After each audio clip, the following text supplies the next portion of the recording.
certainly a car you don't buy with your brain.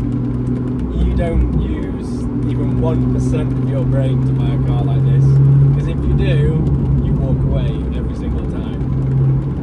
It's only when you buy with 100% heart that it happens. And doesn't that make you feel like a kid again?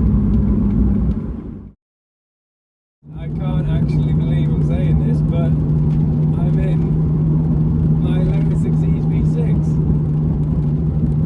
How the hell has that happened? I don't really know, but yeah, I'm still absolutely pinching myself. Even today, when I got up at 5 o'clock just to go and enjoy it in the Peak District for the morning, be up with a few friends. Utter dreams, I don't know what else to say. Yeah, end of vid. No, I just can't believe it. I've obsessed over this car for so long, and it hasn't disappointed at all. It's just ridiculous.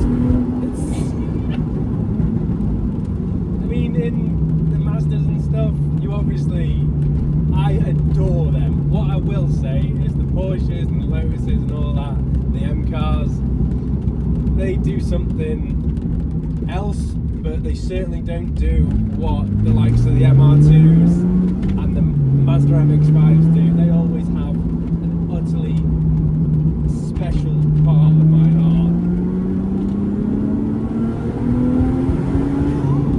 But this is ridiculous. It's just any gear, any RPM, power. It's just ridiculous. I expected, like the other Lotus Elises and the S2 and S1 Exiges, they're quite scalpel sharp. Well, this doesn't feel like a scalpel at all. This feels like a fucking hammer. It's just brutal. I mean, the view over those big bulges and the low sloping nose. Then you look in the rearview mirror and that's just the top of a supercharger.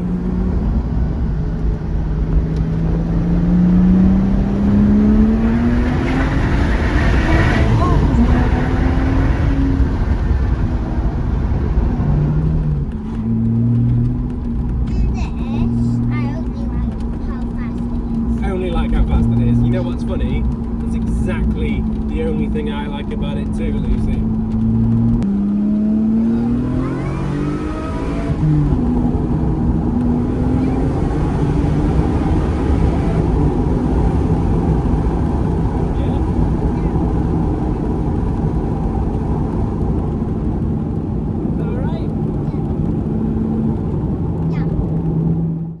To view a few, just view, they're in the showrooms, and I thought, really, that much money for one of these? I can't do it. And then I got to drive one, and that's when my money went out of my account. The second I got to drive one of these, it was just game over. I need one. It's not a want, it's a need.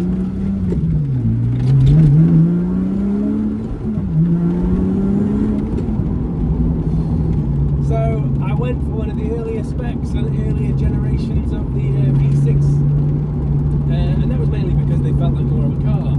You got like a glass rear windscreen and it just felt a bit more, I don't know, I like the 350 Sport, that's obviously got a lot going for it, but I just like the original, so that's what I went for, especially as I knew I was going to be modifying it, because guys like you and me, we just can't leave shit alone, can we? So understood that buying an earlier spec meant that I had some work to do, so instantly had to go out and solve some of the earlier problems.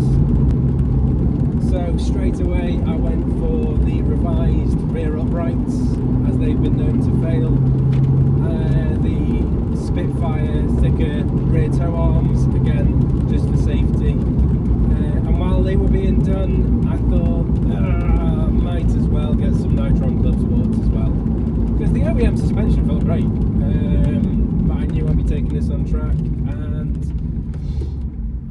you could really feel the weight dancing about in this, and it was lovely. There was nothing wrong with it, but track car, yeah, let's get some dream spec Nitron Club Sports on it.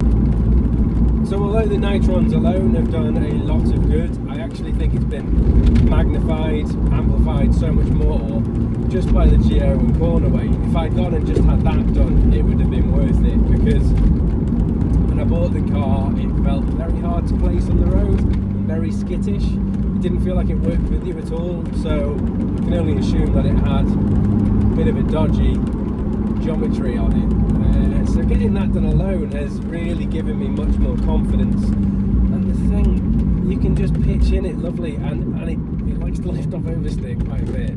So I'm going to have to watch that, and I've just really enjoyed working out its character and working out how to not necessarily get the most out of it, but how to enjoy it best.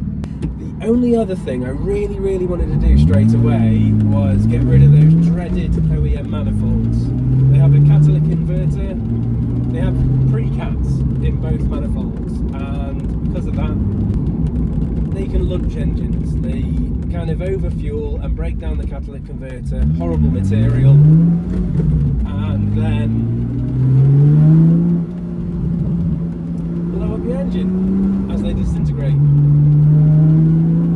So instantly went out, did some research, and I was really torn between Comatech route and the tubular.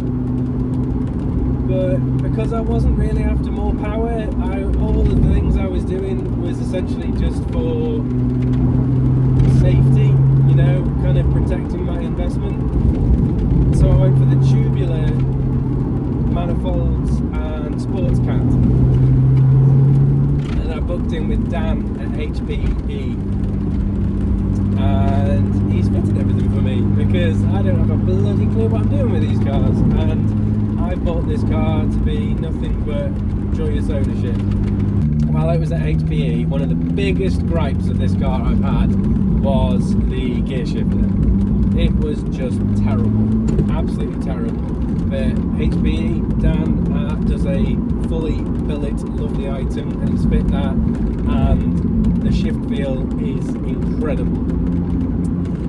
But it's still attached to a Toyota diesel taxi gearbox, because that's the only one they had that could take the torque, and it feels like it. It does not like to be rushed at all.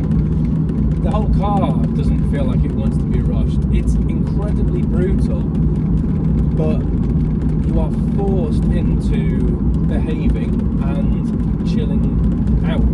You can't drive this car by the scruff of its neck like you can the little Mazdas and stuff. And even the Porsche works with you. This car, you have to operate it, and you have to really think about it, and you can't rush things because you'll just fluff gears.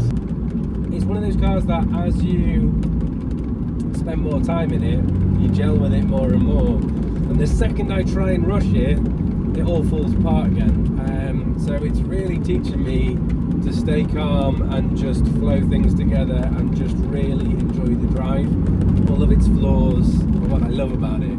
I'm handed everything in the Cayman. The Cayman's just like, yeah, cool, yeah, I'll make you look great. This doesn't do that at all. I'm pretty much there with it now. I don't want to do much really to it. I wanted to get those bits out of the way very quickly and then just enjoy owning an Exige V6. That's pretty much what I've done. Long term, I'd like to fit the 410 clutch, because I know that these models have a bit of a dodgy release bearing.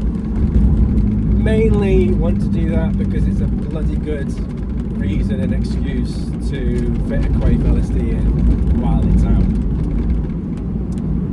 Other than that, just put some miles on it and enjoy it. Absolutely enjoy the hell out of it.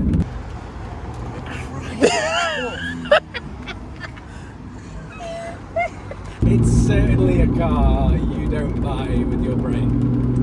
You don't use even 1% of your brain to buy a car like this, because if you do, you walk away every single time. It's only when and heart that it happens. And doesn't that make you feel like a kid again?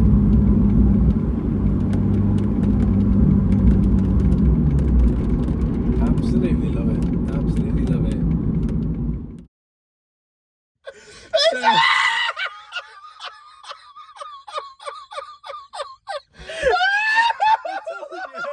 I told you,